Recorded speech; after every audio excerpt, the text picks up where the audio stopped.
Most people think that public speaking confidence comes from not being nervous, but that's not true. I was nervous almost every time I spoke in front of a class. I just learned how to keep it from controlling me. And once you understand that, public speaking stops feeling like something you have to survive and starts feeling like something you can actually enjoy. If you've ever had to give a presentation, speak in an interview, or just explain something you care about, and you start feeling your mind racing faster than your mouth, then you already know how intimidating that can be. Your heart starts racing.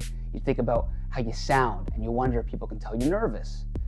Well, most of the time they can't, unless you tell them or you show it. Public speaking does involve confidence, but it's not something you force.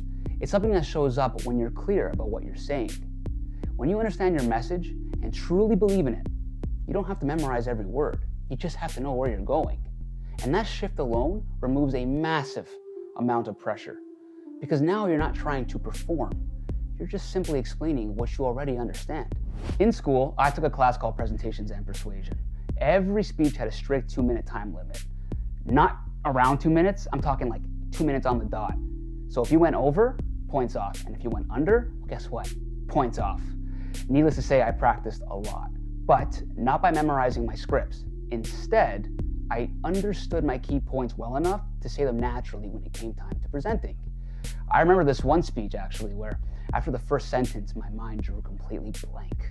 I'm talking nothing, okay? But instead of panicking, I paused, collected myself, and kept going.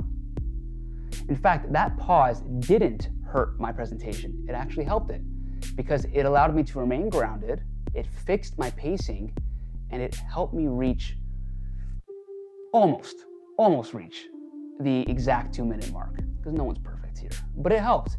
But the best part was the audience had no idea. Why? Because I didn't tell them, or better yet, I didn't show them. This was something my teacher drilled into our heads. Never apologize, never rush, and never fill the space with ums or ahs. Pausing does not make you look nervous. It makes you look composed. You see, silence feels longer to you, the speaker, than it does to the audience. Pausing gives you control. It gives your words weight. And most importantly, it gives your brain time to catch up. If you take nothing else from this video, at least take this. I never memorize my speeches, because the second you forget one line, everything falls apart. Instead, I remembered ideas. That way, if I messed up a line, I could rephrase it. If I lost my place, I could bridge back naturally. When you understand what you're saying, you don't panic. You adapt. And that's where real confidence comes from. Public speaking is less about sounding perfect and more about being present. Make eye contact, look around, slow down, and treat it like a conversation, not a performance. When people feel like you want to be there, they tend to lean in, and that confidence becomes attractive. Not loud, not aggressive, just grounded. At some point, speaking stopped becoming something I had to get through and started becoming something I looked forward to. Not because I was flawless, but because I trusted myself. I knew what I believed, I said it honestly, and I let the rest take care of itself.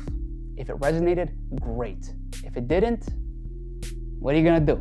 That was okay too. I showed up as myself, and that was enough.